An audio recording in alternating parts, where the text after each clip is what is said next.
Today is May 2nd, 2019. Coming up on Roland Martin Unfiltered, a jam-packed show. The mayor of Baltimore, Pugh, has quit effective immediately after hundreds of thousands of dollars paid to her for children's books that somehow never got printed.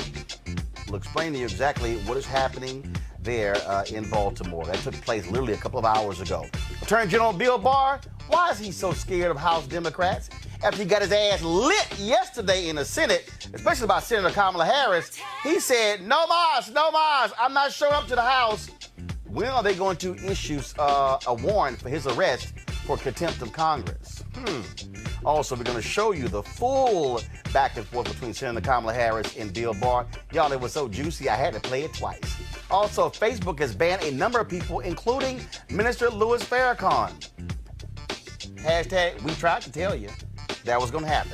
Also, Jamarian Robinson was shot 76 times by cops in Atlanta. His mother is here to talk about the tragic loss of her son and why justice has still not been served. And also, we continue to remember Boys in the Hood director John Singleton.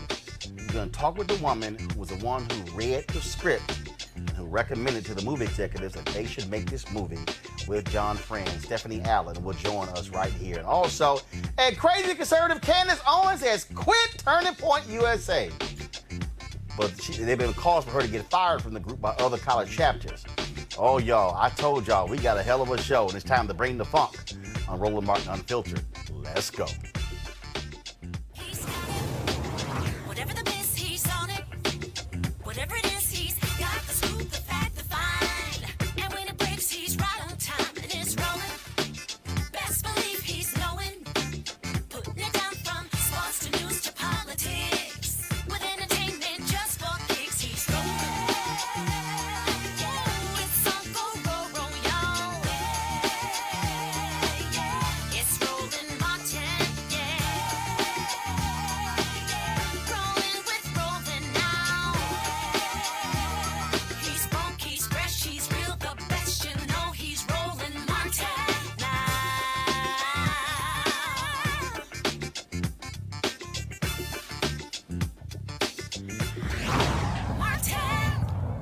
Folks, the political career of Pugh is over. The mayor of Baltimore, former state senator, former state rep, resigned today in disgrace after Baltimore Sun published reports that show that she took nearly $500,000 from various companies for children's books she wrote. But the problem is those children's books, for the most part, were never published.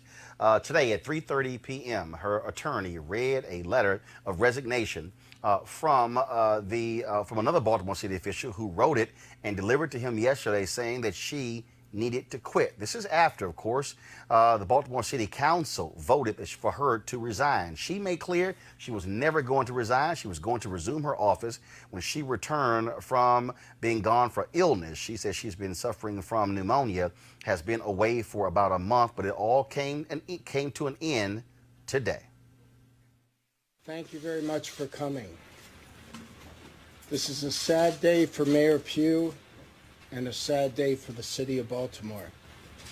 I have a brief statement from the mayor, and I will be taking no questions. The following is Mayor Pugh's statement. Dear citizens of Baltimore, I would like to thank you for allowing me to serve as the 50th mayor. It has been an honor and a privilege. Today, I am submitting my written resignation to the Baltimore City Council. I am sorry for the harm that I have caused to the image of the city of Baltimore and the credibility of the office of the mayor. Baltimore deserves a mayor who can move our great city forward. I want to thank all of our department heads and staff who work hard every day to improve the quality of life for all who live, work, and visit our city. I also thank Jack Young, the president of the City Council, for his steadfast leadership in my absence. I wish you well in your new role as mayor of Baltimore City. Sincerely, Catherine E. Pugh. Ms. Tixay from my office will provide you all with a copy of the mayor's letter of resignation effective immediately. Again, it was $500,000 she took from the University of Maryland Medical Center, where she was a director overseeing business for that medical center. She has been under, also took $100,000 from Kaiser Permanente. The problem is that many of those books were never even published. It's been a very rocky tenure for Catherine Pugh, dealing with, of course, crime in the city, as well as the drama over a police chief. One particular, first of all, police chief resigned. Another person who she picked had issues. He had to step aside before they finally hired someone. She was a former majority leader in the Maryland Senate from 2015 to 2016, a state senator, a state delegate. She also, of course, served on the Baltimore City Council. And in addition to that, has a long history in media and previously worked as an independent editor on supplements for the Baltimore Sun. Again, and now this is interesting. When she won the race, when she won the mayoral race, she beat back, of course, the first black female mayor of Baltimore, who she had to resign when she used gift cards that were given to the city that were meant for the city's poor. Talk about issues there in Baltimore. Joining us right now, our panel. Let's go right to them. Joseph Williams, Senior Editor, U.S. News and World Report. We have, of course, Greg Carr, Chair, Department of Afro-American Studies, Howard University, and also Erica Savage-Wilson, host of Savage Politics Podcast. This is obviously a swift downfall, Erica, for Catherine Pugh. You had the previous mayor who was highly criticized because of the Freddie Gray decision. Also, what happened there, she chose not to run for re-election. Pugh beat a host of candidates. Many folks said that she had the political experience to actually lead Baltimore. Now, as a result of this decision, talk about a swift downfall, and talk about someone who still has lots of answers after the FBI raided her office and her home and her lawyer's office and City Hall as a result of what some call these dealings under the table. Exactly, and to include the IRS, to let us know that this is something that, even though she resigned today, that it's not going to be over by a long shot. Right now, the city is really looking to move forward with the new leadership, with Mayor Young being in place. And I think what is most harmful in all of this is that Mayor Pugh, having won during a time where our current president was sworn into office, was really kind of like a symbol of hope. And so with these allegations that have now proven to be true, that are now charges, is really going to cause a lot more harm to some of the charities that were affiliated with that Healthy Hollies book, such as a charity that I think was up for renewal of a grant, and that grant is now being held up because of their now dealings with Mayor Hughes. So, I mean, it was a promise that definitely has unraveled, but I think most importantly is some of the nonprofit entities, people's careers have definitely been harmed over her poor decision making. Greg, it was Sheila Dixon, who was the previous, who was the first black female mayor of Baltimore, who had to resign with the use of those cards as well, who Pugh beat in the election to become mayor. And it just shows again how things can unravel quickly. But we talk about some $600,000 received, and then she stands up there and gives a news conference and says that 40,000 copies of those books, there's no evidence they were even printed. Okay, it was her company. And then she all of a sudden at this news conference pulls out a line of baby clothes. And folks are going, what the hell are you doing? And some believe that she's actually not ill, that this is really a cover because of all the drama she's been under. And so it's just craziness there, again, in Baltimore. Yes, I mean, you know, strangely enough, though, I'm somewhat encouraged because there's a rule of law. $600,000 is no money. When the report came out yesterday night that foreign governments are renting out space in Trump Tower, there's no emoluments clause apparently in the United States Constitution. But as you covered on the show, man, we just left one of the highs in the history of Maryland politics and in this country. You got a black woman running the State House in Maryland who came as a consensus candidate after they couldn't get together. So Catherine Pugh getting caught up in a scandal. And I agree, Sis Savage, this is much deeper than some children's books. I mean, they're going full scale.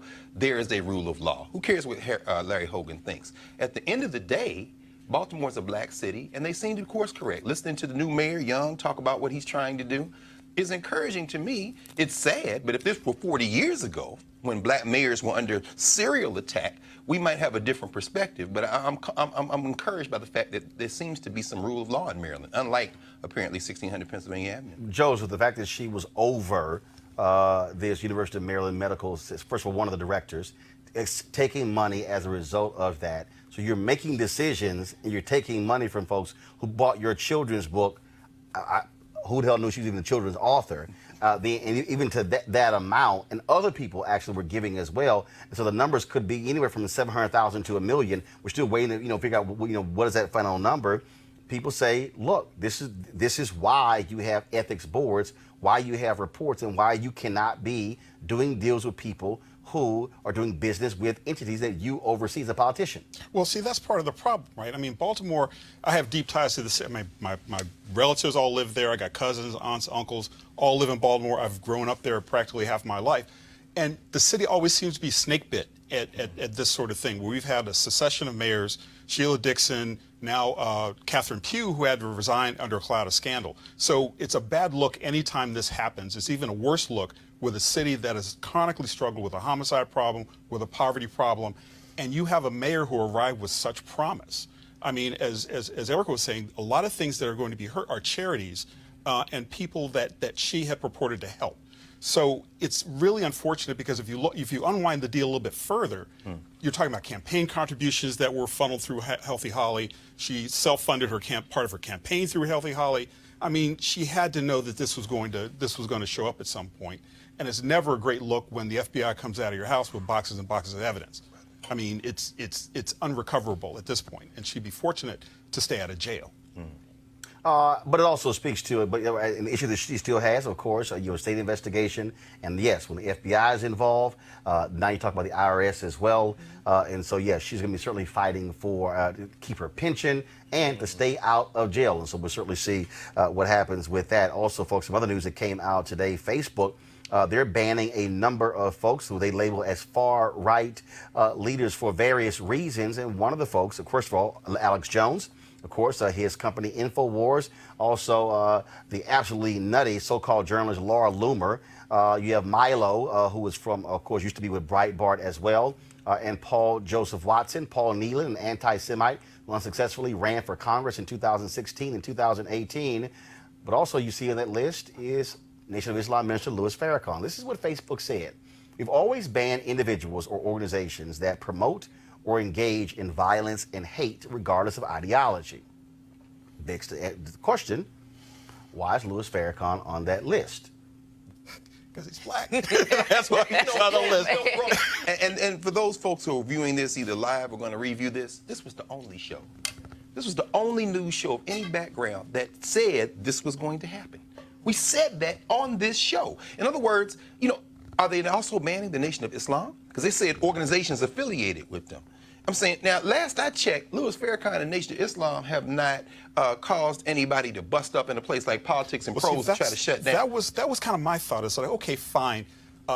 Homophobia, okay, yeah. No question. Anti-Semitism. No question. But has anybody ever shot or killed anyone because of the influence of the Nation of Islam? Well, brother, how we go back to 1965 February, you have argument about Malcolm X. Right. But beyond that, that's a different conversation. True enough. But we also are having a different conversation about the nature of violence. I mean, Alex Jones has promulgated conspiracy theories. I mean, yes, you can sort of squint and you get there from Louis Farrakhan, right? But also, you were talking about a situation that's kind of out of context, right? I mean, Louis Farrakhan has been an advocate for African Americans, a marginalized people, right? And he's been a very strong and vociferous advocate for that. What I kind of wonder is whether or not he just got thrown on top of the pile. Oh no, brother! Just because? No, this wasn't accidental. And no, it wasn't accidental. But I'm saying it's like connected to NAACP, Urban League. I mean, that's what I'm saying. Yes. I mean, clearly it was an accident, but I'm saying he's thrown on the pile to make it look good. Oh, I mean, you can't just have white supremacists get banned from Facebook because that looks bad. Right. I mean, it looks like you're going after white people and you're going to have a white problem. right? But if you toss Farrakhan on with them, suddenly it's an equal opportunity, equal opportunity banning of hate speech and problems, even though Farrakhan, to my knowledge, has not made a headline in years. So is Farrakhan a far right-wing leader? Well, that was just corrected in a publication where they did have him listed as a far right-wing leader. Extremist, right. And so, yeah, now he's an extremist. Like Black Lives Matter. Oh, absolutely. And so that's the other piece that you were talking about before the show. It's like, well, what other groups are they going to come after now? And I do agree that I do believe that Minister Farrakhan is a part of the pile, a part of kind of like the both sides. If we're going to do this, we need to do that to the other group.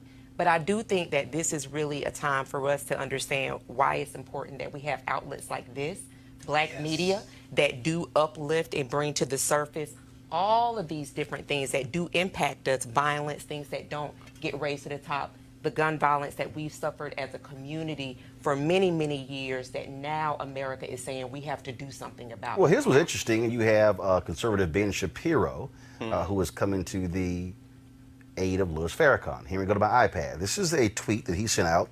If they can't, they're not operating as platforms. They're operating as publishers. I despise Louis Farrakhan. But if they can't articulate how he has spoken beyond the boundaries of the First Amendment or some other objective standard, at the least, banning him is wrong. He's not wrong about that. You know, I have students at Howard. They read Ben Shapiro, they listen to him, then they come and ask me all these questions. If you're talking about rule of law, again, First Amendment, we're talking about, is it hate speech? Have you incited violence? And again, I'm concerned because Farrakhan just spoke at Nipsey Hussle's funeral. So now you're going to start looking to try to ban the rappers? I mean, now we start talking about... Well, no, but that also begs the question, okay, so Farrakhan did speak at Nipsey Hussle's funeral. So then the question then becomes, does that mean that any videos of Louis Farrakhan cannot be posted? Come on, brother. Now, I was reading some of the pieces here, and they say that individuals can still post things by them, except there's a ban on InfoWars. No one can publicize their events and things along those lines. But I would be very curious to know exactly the rationale for each one. For each one, because I would, because never say that. Because here's the issue. The issue does come. What is your standard, and then who's next? Because there is no standard. It's kind of you can look at the list and tell it's ad hoc almost. I mean, with the possible exception of Farrakhan's the only person who I can think of where there has not been some sort of violence or actual literal hate speech associated with those platforms. I mean, Milo is like a troll. Everybody knows that. And Facebook could be saying that his comments with regards to Jews is hate speech. Fair enough. But violence, though. But well, I don't know. I mean, you know what, Ava? And that's why I would like I would like an explanation. Right.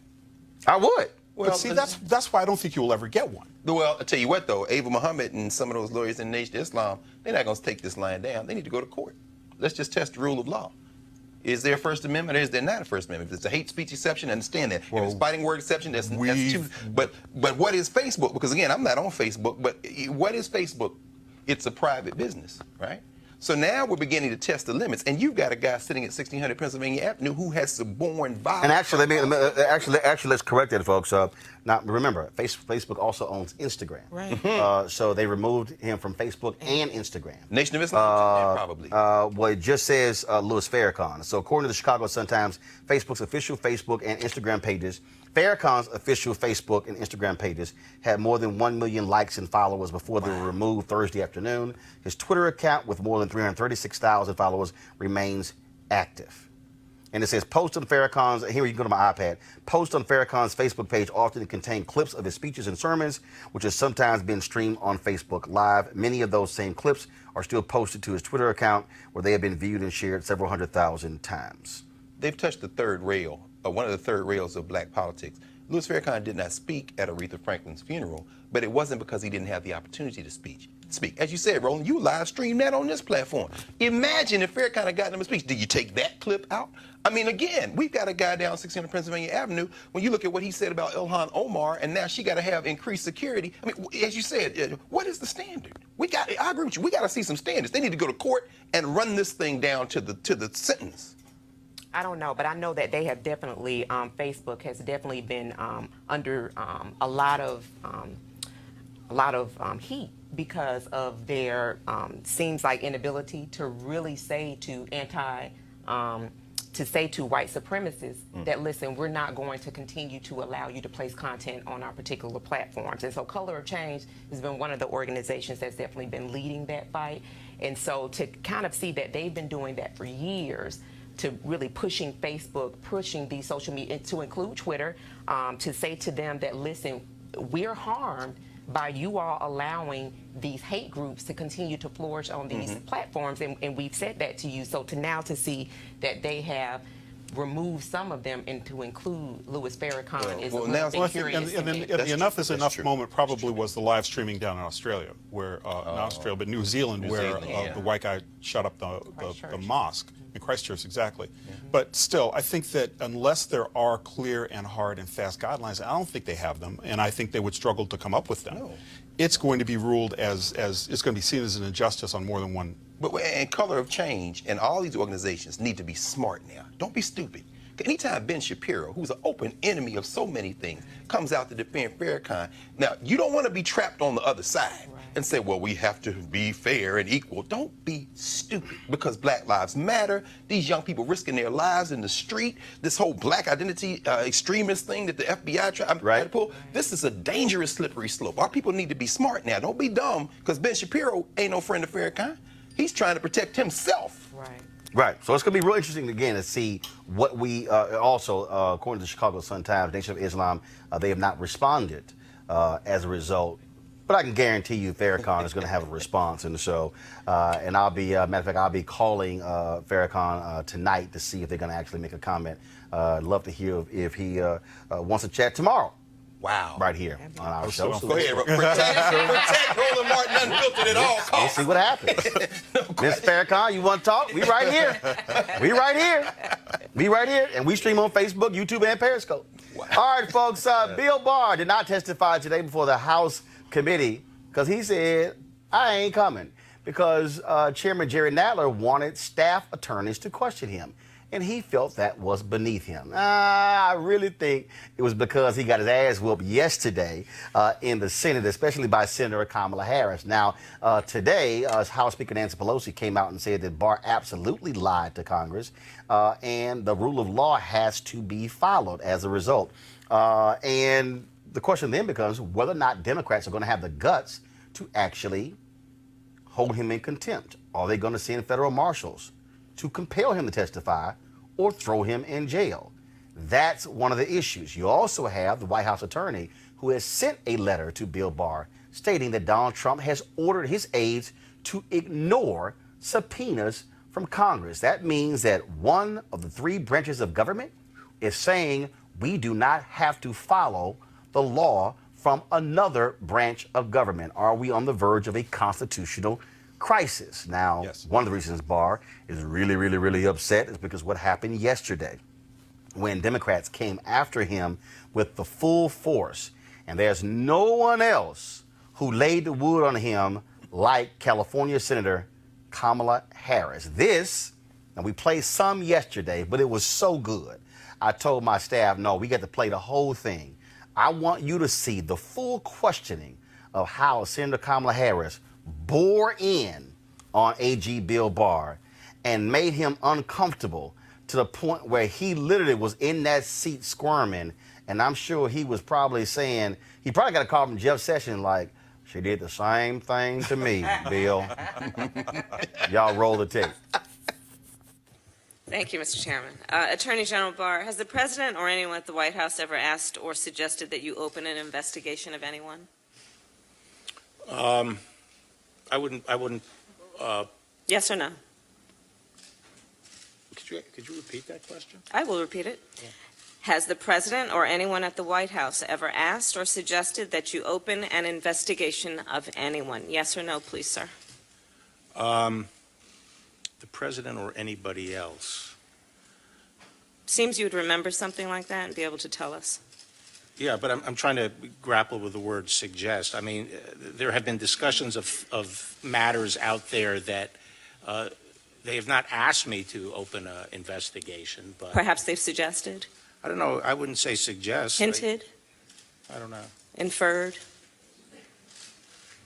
You don't know. Okay. In your March 24th summary, you wrote that, quote, after reviewing the special counsel's final But report. I will say that no one. Sir, I'm asking a question. In your March 24th summary, you wrote that, quote, after reviewing the special counsel's final report, Deputy Attorney General Rosenstein and I have concluded that the evidence is not sufficient to establish that the president committed an obstruction of justice offense. Now, the special counsel's investigation produced a great deal of evidence. I'm led to believe it included witnesses' notes and emails, witnesses' congressional testimony, witnesses' interviews, which were summarized in the FBI 302 forms, former FBI Director Comey's memos, and the president's public statements. My question is, in reaching your conclusion, did you personally review all of the underlying evidence? No, we took and accepted. Did We accepted the Mr. statements- Rosenstein? No, we accepted the statements in the report as the factual record. We did not go underneath it to see whether or not they were accurate. We accepted it as accurate and made our. So you made our- accepted the report as the evidence? Yes. You did not question or look at the underlying evidence that supports the conclusions in the report? No. Did Mr. Rosenstein review the evidence that underlines and supports the conclusions in the report, to your knowledge? Not to my knowledge. We accepted the statements in the report. Did and anyone the in your- characterization of the evidence is true. Did anyone in your executive office review the evidence supporting the report? No. No. Yet you represented to the American public that the evidence was not, quote, sufficient to support an obstruction of justice offense. The evidence presented in the report. This is not a mysterious process. In the Department of Justice, we have pros memos and declination memos every day coming up, and we don't go and look at the underlying evidence. Sir, would you We support, take the characterization of the evidence as true. as the Attorney General of the United States, you run the United States Department of Justice. If in any U.S. attorney's office around the country, the head of that office, when being asked to make a critical decision about, in this case, the person who holds the highest office in the land, and whether or not that person committed a crime, would you accept them recommending a charging decision to you if they had not reviewed the evidence? Well, that's a question for Bob Mueller. He's the U.S. attorney. He's the one who presents the report. But it was you who made the charging decision, sir. What- You made the decision not to charge the president. No, in a pros memo and in a declination memo, You said it was your baby. What did you mean by that? it was my baby to decide whether or not to disclose it to the public. And whose decision was and- it? and- Who had the power to make the decision about whether or not the evidence was sufficient to make a determination of whether there had been an obstruction of justice? Prosecution memos go up to the supervisor. In this case, it was the Attorney General and the Deputy Attorney General who decide on the final decision. And that is based on the memo as presented by the U.S. Attorney's Office. I think you've I've made seen- it I've seen clear a lot that of- you've not looked at I've the seen a lot evidence. of We can move on. prosecution- I I've think seen a lot of you've made it clear, sir, that you've not looked at the prosecution evidence, in and we my can day. move on. Will you agree to consult career DOJ ethics officials about whether your recusal from the 14 investigations that have been discussed by my colleagues is necessary? I don't see any basis for it. I already consulted with them and You have consulted with them about the 14 other investigations? about the Mueller case. Have you consulted with the career DOJ ethics officials about the appropriateness of you being involved or recusing yourself Well, what- from the 14 other investigations that On have what been referred basis? out? On what basis? Conflict of interest, clear conflict of interest. What's my conflict of interest? I think the American public has seen quite well that you are biased in this situation and you've not been objective, and that would arguably be the conflict of Well, interest. I haven't been the only decision maker here. Now, let's take the Deputy Attorney General, Rod Rosenstein, who was approved by this Senate 94-6 with specific discussion on the floor that he would be responsible for supervising the Russian investigation. I'm glad you brought up that. Okay, That's a and great he has topic. 30 years experience, and we had a number of senior prosecutors in the department involved in this process, both career and non-career. Yes, I've read all the agreed process, on the sir. disposition. I have another question. And I'm glad you brought that subject up because I have a question about that. Earlier today, in response to Senator Graham, you said, quote, that you consulted with Rosenstein constantly, unquote, with respect to the special counsel's investigation and report. But Deputy Attorney General Rosenstein is also a key witness in the firing of FBI Director Comey. Did you consult Well, that's with I'm not finished. Yeah. Did you consult with DOJ ethics officials before you enlisted Rod Rosenstein to participate in a charging decision for an investigation, the subject of which he is also a witness? my understanding was that he had been cleared already to participate in it by the. So you had consulted with them and they cleared it? No, I think they cleared it when he took over the investigation. Did you That's my consult? understanding. You don't know whether he's been cleared of a Well, conflict of interest? He would be participating if there was a conflict of interest. So you're saying that it did not need to be reviewed by the career ethics officials in your office? I believe to it- I determine believe if it was was- appropriate? Well, I believe it was reviewed, and I And what would was the also point finding? out this seems to be a bit of a flip-flop because when the president's Sir, supporters the were challenging flip-flop, I think, in this Rosenstein- case is that you're not answering the question directly. What? Did the ethics officials in your office, in the Department of Justice, review the appropriateness of Rod Rosenstein being a part of making a charging decision on an investigation which he is also a witness in? Yeah, so as I said, my understanding was he had been cleared, and he had been cleared before I arrived. In making a decision on the Mueller report? Yes. And the findings of whether or not the case would be charged on obstruction of justice? He had been cleared on that? He was the acting attorney general on the Mueller investigation. Had he been cleared He had been. To make- I am. by your side a I am decision informed that before I arrived, he had been cleared by the ethics officials, of what? serving as acting attorney general on the Mueller case. How about making a charging decision on obstruction of justice? That is the what the underlying acting- offenses, which include him as a witness. You know, that's what the acting attorney general's job is. To be a witness and to make the decision about being a prosecutor? Well, no, but to make charging decisions. I have nothing else. My time is right out. Thank you. Senator. That's why Bill Barr did not want to show up today. He said, "Look, my ass already got roasted, so I'm not trying to get it roasted again." Joseph, this is an administration that has clearly said, we don't care what y'all got to say. And Democrats can't be punks. You got Nancy Pelosi, who's trying to stave off folks in her caucus who want to impeach him. Okay, I understand that political game. But what you cannot do is have an administration that says, oh, we don't care about y'all calling to testify. We don't care about your subpoenas. You're irrelevant. Just the arrogance is just breathtaking. I mean, and one of the things that Greg had brought up about this is we have a rule of law or we don't. Either we have people who are going to testify and tell the truth or we don't. And you saw some clear, I think Senator Whitehouse called it like masterful hair splitting, and he's trying to like parse his words so carefully that he doesn't trip himself up. But Harris got him. I mean, she nailed him to the wall because this is what she does. And it was very clear that there was not a lot of speechifying. It was direct. It was to the point. It was a cross-examination that we should get used to seeing from this administration, and forcing him to answer some uncomfortable questions, which to this date they still haven't. And that's one of the reasons why that he is not going to the House of Representatives, because they're going to have another prosecutor question him. That's the And reason. so in order to keep the lies consistent, you got to avoid anybody professional who knows what they're doing to question, because so often there's a lot of speechifying and not a lot of getting to the point.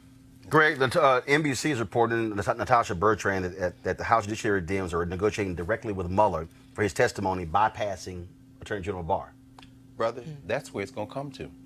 I mean, in William Barr, you have an irrelevant man, a relic of a prior age, a man who believes in what Dick Cheney called the expanded power of the executive branch of the government. We don't answer anybody. He filled out his job application for this job by saying that I'll protect the president. The president do whatever he wants, and that's how he got hired. But the thing he's truly afraid of, and Kamala Harris, you're right, I mean, she eviscerated him. He threw everybody he could under the bus. And she's a former prosecutor, as are many senators, Senator Leahy, others. These are lawyers, the lifetime prosecutors, Blumenthal. But that House side, I listened yesterday to the motion that Jerry Nadler introduced that they passed through to allow, as you said, Joe, which is within the rules of the House, trained lawyers on the House staff to question him. That is the thing that he is terrified of. And when they threw every procedural roadblock they could yesterday into that, and Nadler just very calmly went on and pushed it through. But you're right, Joe. That is what he's terrified of, because this man has lied. He lied on record yesterday, and he should have been walked out of that room in handcuffs, because this is a constitutional crisis of the first order. Absolutely. And I agree, Dr. Carr. And here's what's going to be the test.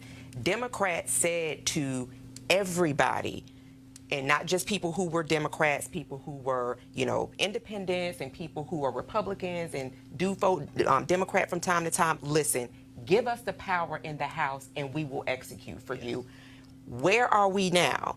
When Nancy Pelosi came and gave that address late this morning, there was not any follow-through. What is going to be next? What process will be next? And so I think what's happening now is that with what Trump's people, that administration has in place, we don't abide by anybody else's rules except for our own.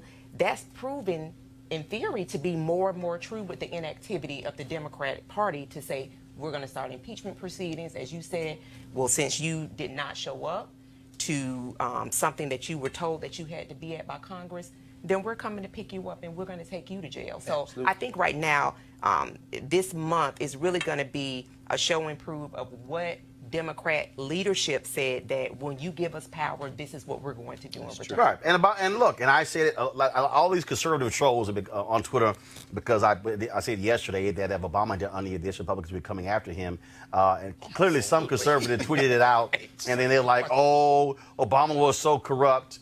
Let me just remind y'all: do you recall any indictments? No. Do you recall any cabinet people having to be forced to resign? Nope. Do you recall anybody pleading guilty, going to prison like a lot of Trump's people? Nope. That's what I'm saying. Nice try. But the reality is, this administration is corrupt. This administration is amoral. This administration has no character, has no values. They are thugs. They are grifters. That's what they are. And how do you treat a thug? You punch a thug. Come on, brother. How do you treat a grifter? You go after them. If Democrats had any sense whatsoever, they would say, you ignore a subpoena, we're sending federal authorities to your door. And if you ignore them, we will arrest you. There are three branches of government in this system. That's right. Judicial, executive, and legislative. All three. It's called the equal branches of government. And you cannot have any party, I don't care if it's Democrats or Republicans, say I'm going to ignore one of those branches. Richard Nixon tried that. And the Supreme Court affirmed that the Congress had the right to hear those tapes. And what did he do? He quit, because he knew the moment they pressed play, he was going to be impeached. The issue that you have here is an administration, a president, Donald Trump.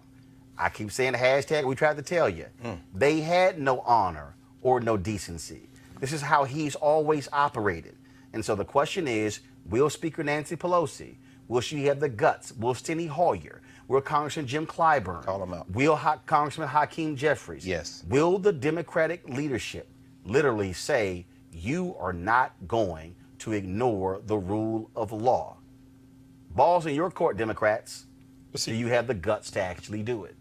Trump has one thing, though, that Nixon never had, which was a Republican Party that's complicit in a lot of these. It's true. I mean, the Democrats got to do what they got to do. I mean, there's no question. And you can't be scared to do it. Right. And you can't be focused on, well, this might hurt us in 2020.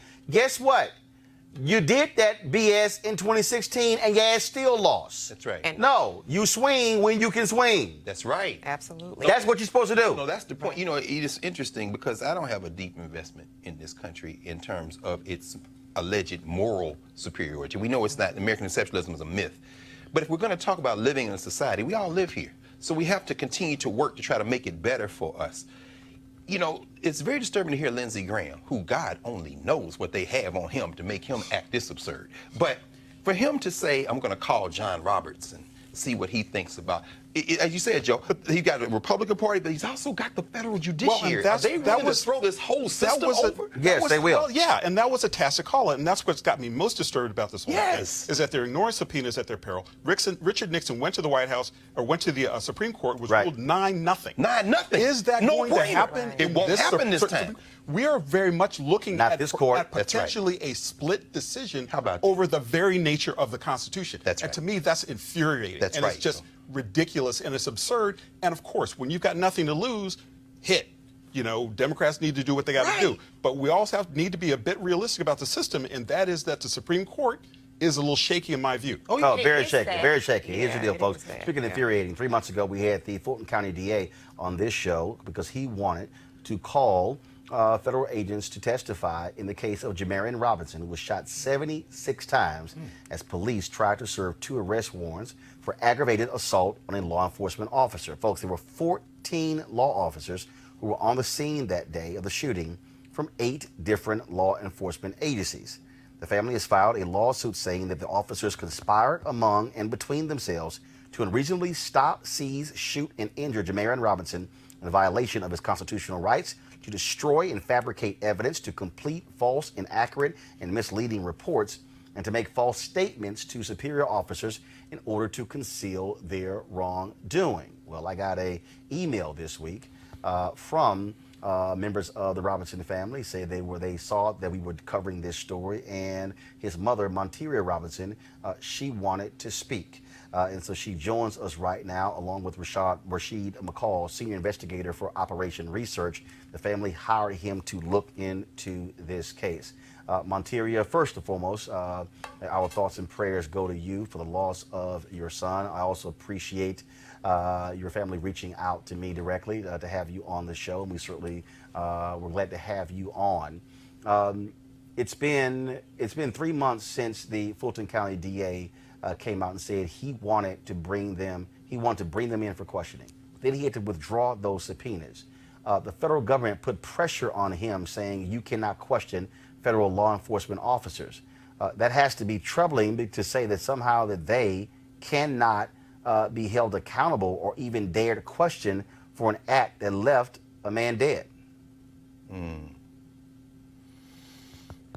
Correct. And I don't know if you know a whole lot about my son. My son, his name is Jamarian Robinson. You know, he was a student athlete at the time of his death. He attended Tuskegee University. He was a biology major. He was actually in his final semester. And with all of that being said, just the fact that it has been, you know, almost 3 years. You know, we had 2 years and 9 months with no accountability. And these officers are still out in the, you know, controlling our streets. You know, they're in the community. You know, we want them off the streets. They should not be out here protecting and serving the public, because realistically, it's like I don't even know what to say. It just doesn't make any sense. Why are they still working? Why are they still out here in our community patrolling our streets? You know, we're not safe as long as they're out here in our community. Rashid, you are a senior investigator working on this. What have you been discovering? Yes, senior investigator with Opposition Research, Investigative, and Protective Services. This is one of the most heinous cases that I have investigated in my 21-year career. It's beneficial for people to get the scope of what happened if they went online and looked at the video that I uncovered. And it was only with the video was I able to determine that this was not a shootout, the false narrative that they originally gave, but this was an execution. So when you go back and look at that video, the video opens up with, "Let me see your hands." And it's followed immediately with automatic fire. And And that automatic fire, in addition to other shots, continued in excess of 3 minutes before a flashbang is thrown, which, if you understand that type of ordnance, it blows out your hearing, your eyesight. And then there's a lull. And when you watch the video in terms of that lull, you see these police officers on the outside, because the video is shot from an outside perspective, but they're outside just chilling. And we know police officers just don't chill in a gunfight. After that lull, you hear the video ending with automatic fire. And once that video was discovered and analyzed, I went back up to the top of that landing, cut open the carpet, and actually found the bullets that ended the video. Those were promptly taken to a ballistic expert. We compared them up under a microscope and determined that those were bullets that are consistent with bullets that are carried by law enforcement. And we even traced those bullets back to the weapon that they were fired from, which is an MP5 made by Heckler & Koch, which is a weapon system select fire that is normally carried by military and law enforcement. So when all this evidence was put together, it was clear that Jamarian did not participate in the shootout, that he was executed.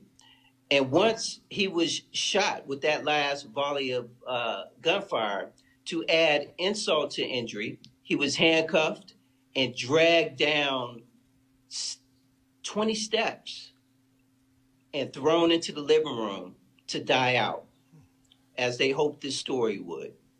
And that is egregious. Monterio, I want to ask you, the fact that you had 8 law enforcement agencies, 14 officers serving a couple of warrants, and for them to literally ignore a district attorney who wanted to investigate this and ordering folks, he accused the Department of Justice of trying to sweep this under the rug. That's absolutely correct. You know, as Rashid indicated, you know, there was not a search warrant, number one. This was not a federal crime. This was actually a state crime. After they shot and killed my son, and I'm going to give you a little details, my son was shot 6 times in the palm of his right hand, 5 times in the palm of his left hand. He was shot all down his arms, his torso, his thighs, his groin, his shins, his feet. As he stated, flash grenades were thrown, landing on his body. He was handcuffed and he was dragged down a flight of stairs. With all of that being said, I'm sorry, my phone is beeping in. It's okay, go ahead. With all of that being said, you know, this was a heinous act committed against my son, and we deserve accountability. You know, an officer's job is to assess a situation, de-escalate, and resolve the issue, not come with prejudice. And on that day, it didn't matter whose son it was. Just so happened on that day, it was my son. Absolutely. And I think we have to be clear in terms of this intergenerational violence, right, that is visited on us each generation. Our grandparents' generation, it was Emmett Till, right? And Jet helped to expose that, and that united the civil rights movement. It gave push and purpose to the civil rights movement. And my parents' generation, it was Mark Clark and Fred Hampton who were assassinated up in Chicago. And, you know, when you talk about that incident, you have to talk about Assata Shakur and all the other people who disappeared, never to be heard from again today, and those who had to go into political exile, or those who were framed for murders that they didn't commit, like Geronimo Jijaga. So for our generation, we're dealing with the same issue. And this is a prime example in terms of Jamarian Robinson's case. This is intergenerational violence that has to stop. All right. Black lives matter. And we have to hold these officers, as well as any other officers that serve and protect our community, accountable. Well, Marteria Robinson and Rashid McCall, we appreciate both of you. Feel free to keep us updated on your civil suit, and we'll certainly stay on top of this case as well. Thank you for having All us. right. All right. Thank you. I appreciate it. Thank you so very much. All right, folks. Just a couple of stories before I go to break real quick here. Go to my iPad. The Lawyers Committee just put this tweet out. Breaking, we worked with the NAACP, Hogan Lovells, Andrew Goodman F., and many more to file suit challenging Tennessee's new third-party voter registration law. Tennessee has some of the lowest registration in the country. Lawmakers should be working to make it easier, not harder to vote. And so the Lawyers Committee, that Tennessee law, of course, could criminalize folks who are trying to register people to vote. And so they are on top of this. Also, we told you yesterday about Crystal Mason, of course, the sister who was sent back to prison after she illegally voted.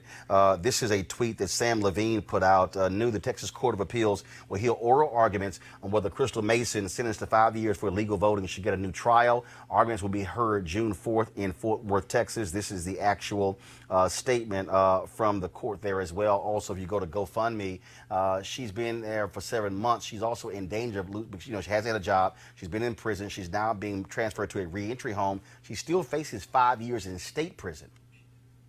5 years in state prison as a result. And so, because remember, she was sentenced because it was a violation of her parole on the federal level. So she still faces 5 years in state prison.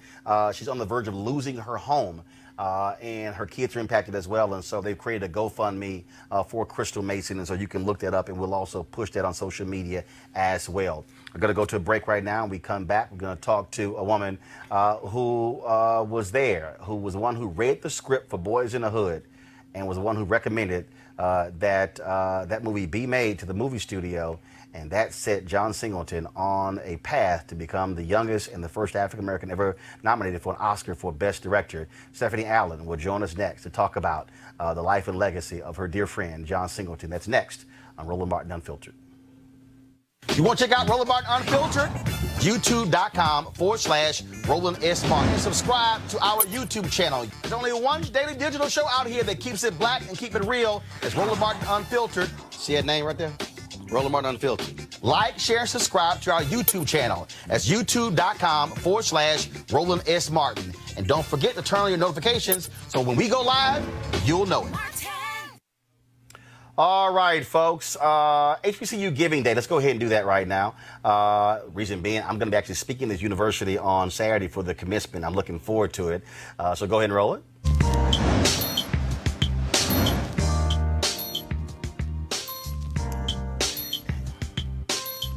It's Virginia University of Lynchburg, located in Lynchburg, Virginia, founded in 1886. Notable graduates include Noel C. Taylor, Ann Spencer, and W. Henry Maxwell. If you want to support them, go to VUL.edu, VUL.edu. And again, I look forward to giving the commencement speech this Saturday to the graduates of Virginia University of Lynchburg. So it's going to be a great time had by all. Folks, we have been talking all week about the death on Monday of John Singleton, passed away at the age of 51. His family has also been encouraging black men to get tested for blood pressure because John suffered from hypertension for a number of years. Many people have talked about his impact on Hollywood, the number of people who he put in films their first shot, folks who also had never produced before, never directed before, folks who had never done all kinds of different jobs. But even John Singleton needed somebody who believed in him. So when he wrote Boys in the Hood, he submitted it to a number of different people. And my next guest is someone who was actually read that script. Stephanie Elaine joins us right now. She has known John Singleton for his entire career. Stephanie, welcome to Roland Martin Unfiltered. Thank you. Thank you for having me. So I'm reading so many different stories about John, his work, and then so I came across the story where you were the one who was reading scripts for one of the studios, and you came across this thing called Boys in the Hood. Yeah, it's something like that. I was actually in the story department. I had just been promoted, and I was looking to replace myself in the story department with a person of color. And John, I'd already actually read one of John's scripts, which we need to make now. It's called Twilight Time. It's an all-female starring script. And he was talented, but I heard he needed a job. And so I was interviewing him to take a reader job. Wow. But he only wanted to talk about one thing, and that was his latest script called Boys in the Hood. So you're interviewing him for a job to read scripts, and he's telling you, no. I got a script. I need you to read. Exactly. But it was even worse than that because he said, you can't read it because I'm going to direct it and I know how studios do you. And so basically I had to chase him for 2 weeks to get the script. Whoa. Stop. Hold up. Yeah. You trying to hire him to be a script reader for the studio. You got this 22-year-old kid out of film school, never directed, telling you how this is going to go down, and you got to chase him? That's exactly right. Okay, I know at one point you said, I don't know who this arrogant Kappa think he is. Yeah, I gotta go. Well, man, I got my Alpha shirt on, so I had to go ahead and do that. But so what are you thinking? Like, why am I chasing him down? Because I'll tell you why. Because as soon as he started to talk about this story, I was enthralled. I knew that it must have been good because he felt it, he lived it, he was so excited about it, he could see it. And so basically I did track it down. It took me 2 weeks. I got it. I sat in my little tiny nook and I read it and I was just streaming in tears. I went to school in Inglewood. I knew those kids. And I was like, wow, this is the whole reason why I'm here, to get this movie made. And I just made it my business to do like whatever I could to make it happen. But it was going to happen anyway because John was John, and he just was going to. I was lucky basically to be in a spot where I could help. So the studio says, yes, we'll go ahead and do it. And then John Singleton says, oh, by the way, I am directing this. No, he didn't bait and switch. He said, here's the script and I am going to direct it. And then I think in the room, Frank said, well, what if I paid you $100,000 or $200,000, just for the script? And he was like, you could keep your money. He didn't care. He knew that was his destiny in a crazy, beautiful, lovely way. He knew that was his destiny. And it was infectious. Like, so he sat at the table. Everybody said yes, and then in 2 months we went off and started making it. Were you telling yourself, I ain't never seen a young black man roll into a Hollywood studio like this? Never. But and it was different because Spike was making his own movies. He was raising his own money and making his own movies. So, and John was so enamored with Spike. He loved Spike. Spike was like his idol, and really somebody who made him feel like I have to do the West Coast answer, like what's happening out here, and yeah. I'm gonna miss it. We were talking the other day, I was talking to Michael Schultz, and I said to Michael Schultz that he only made 8 films. And Schultz said, it's not about number. He said, it's 8 quality films. Mm-hmm. It's 8 quality films, it's the TV shows, but you know what? It's even more. And since his passing, I have been blown away by how many people felt that he was there for them, that he read their scripts, he gave them notes, he tutored them, he let them shadow him on set. I truly believe Boys in the Hood is an incredible legacy in all of the work that he did, but an even bigger legacy, I think, is how many people he inspired and how much time he gave as a creative godfather to a couple generations of black filmmakers. Last time you saw him? Last time you talked to him? A couple weeks ago, we were, we were chatting about some business we had, and it was almost time to get back on that boat, because I'd been on the boat a couple times. He was an amazing sailor, but I started sailing with him at the very beginning. So I do have a crazy story where, we almost went under on the boat, but he stuck with it just like he did with everything. And he became a master sailor. And I just picture him on that boat.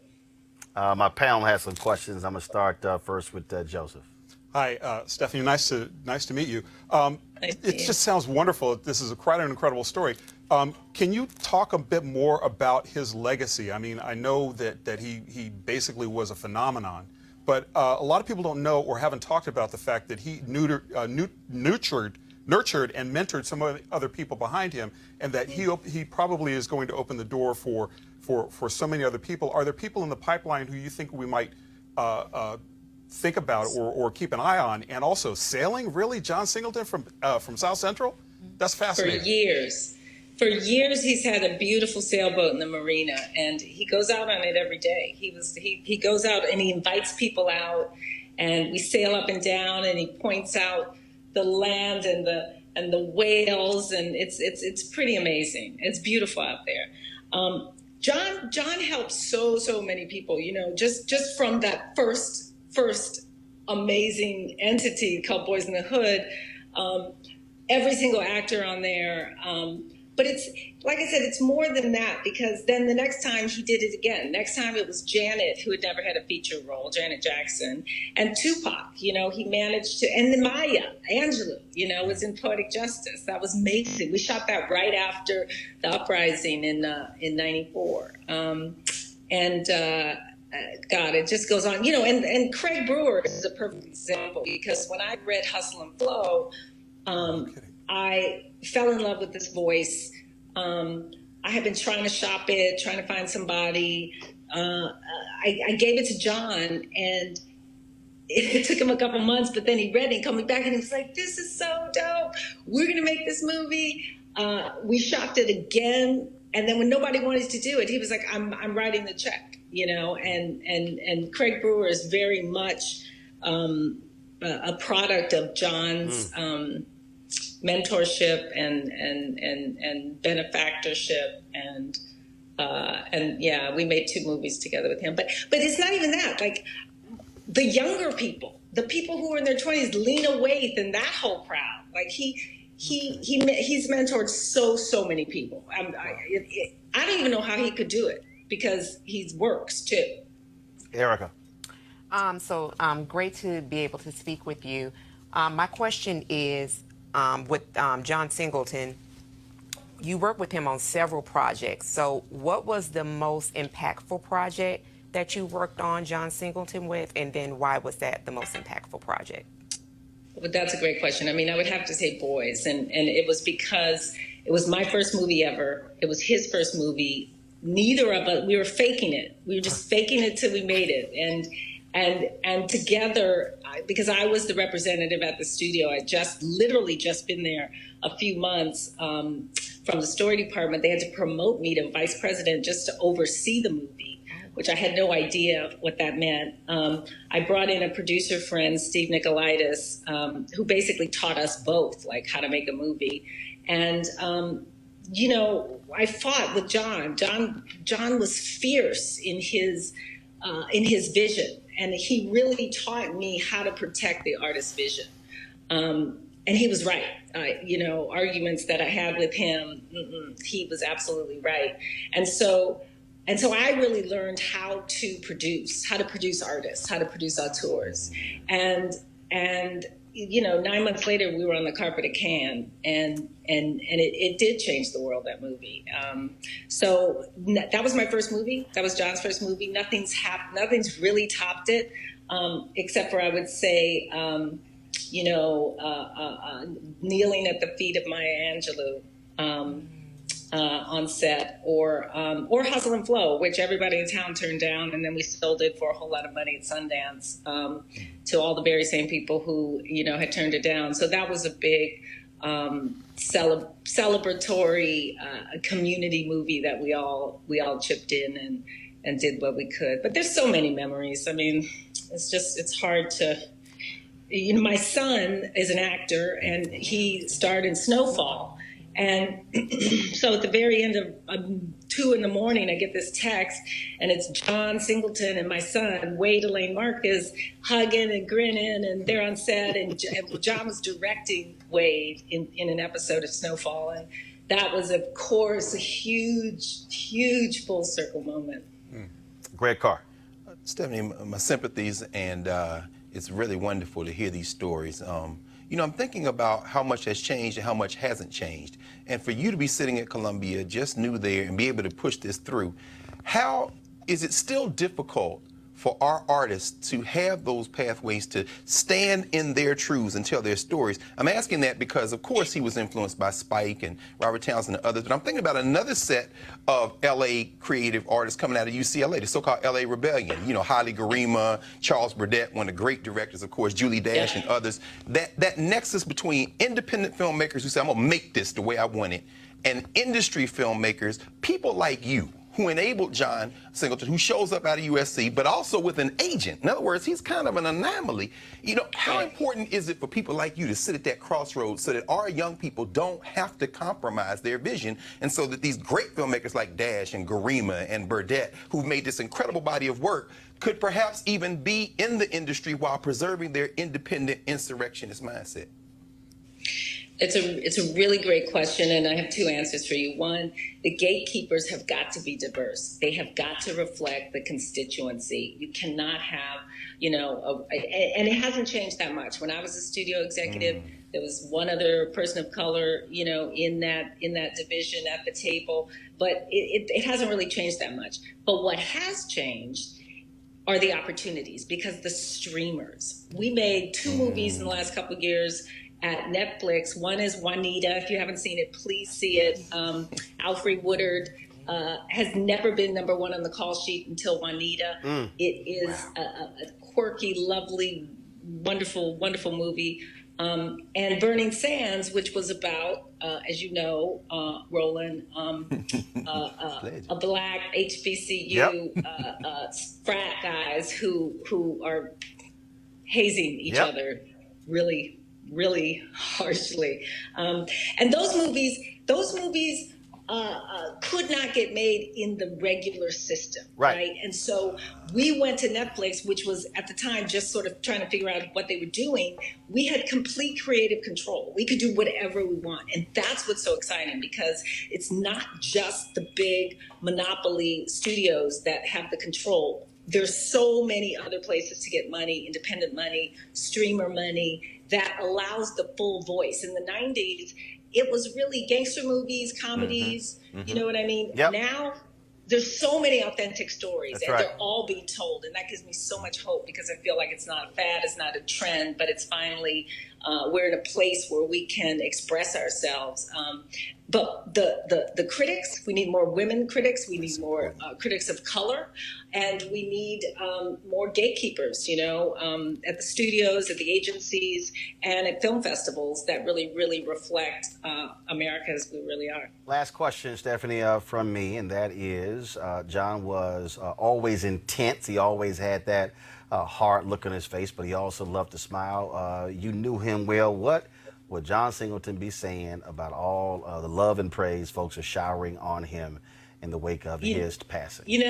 Roland, it's the thing I keep thinking about, because I've been so sad and just so senseless and this, but then I look around and I see, President Obama sent out the most heartfelt tweet about him, and so across so many different areas, from academia to television to film. Like, he was so beloved, and I know that he would be so tickled to see everybody just expressing their love for him. Well, one of the things I love about social media is that I was sitting here reading the story, and then I saw your name, and I go, okay, so I typed your name in the Twitter, and I'm like, whoa, she's following me on Twitter, and I'm following her. And true. So, well, you were in one of my movies. Come on now, you were in. That's true. That's true. Beyond the Lights, yes, indeed. But thank goodness I send you a direct message, and I'm like, let's talk about John. I'm glad we were able to make this happen. Thank you for giving me the opportunity, and thanks for what you do. Appreciate it. I appreciate it, Stephanie. Thanks a bunch, and we'll chat soon. Take care. Bye-bye. Folks, tomorrow we'll be chatting with the founder of American Black Film Festival, Jeff Friday. John Singleton was a huge supporter of the American Black Film Festival, and so we will be chatting with him tomorrow right here on Roland Martin Unfiltered. Real quick, that girl Candace Owens, she quit Turning Point USA. That's all attention it deserves. All right, folks, if you want to support Roland Martin Unfiltered, y'all want to support Roland? That's about it. If you want to support Roland Martin Unfiltered, go to RolandMartinUnfiltered.com. Join our Bring the Funk fan club. We certainly would appreciate you supporting us. Again, your dollars make all of this possible. And the reality is this here. This is the place where we can talk about, just like John Singleton said, I'm gonna do this thing my way. Well, somebody was asking me the other day, they said, so, one woman yesterday, she said, so when you're deciding stories, you know, what's your process? I said, just me. And then she said, that's it? I said, yeah, we got staff. I said, but just me. And I was trying to get her to understand, again, the power of ownership, but also when you have a vision, you live to that vision. And so it's important for us to tell our own story, control our own narrative, which also means that we have to support our own as well. Y'all heard Stephanie say that when the studios did not want to make Hustle and Flow and they shopped it around, John said, I'm gonna write the check. That's important. Which is why we have to be willing to fund our own as well. And so that's what I do here. And some of y'all may not realize it, but I actually don't pay myself a salary for doing this show. We ensure everybody else gets paid, and so your dollars do make it possible. And so we want you to join our fan club right now.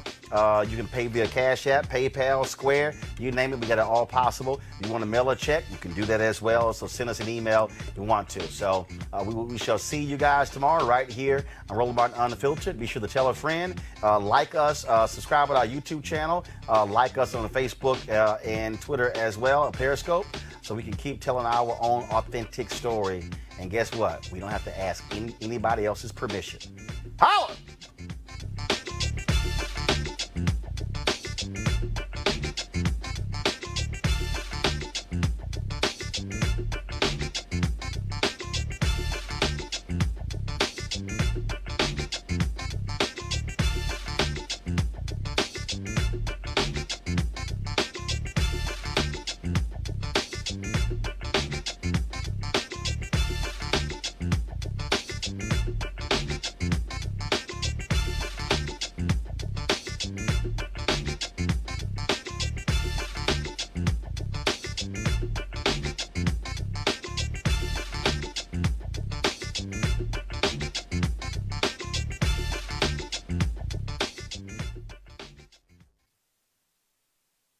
Hey fam, want to check out Roland Martin Unfiltered, the blackest show on all of digital, cable, and broadcast. Check out our audio podcast. There's only one daily digital show out here that keeps it black and keep it real. It's Roland Martin Unfiltered. Press play.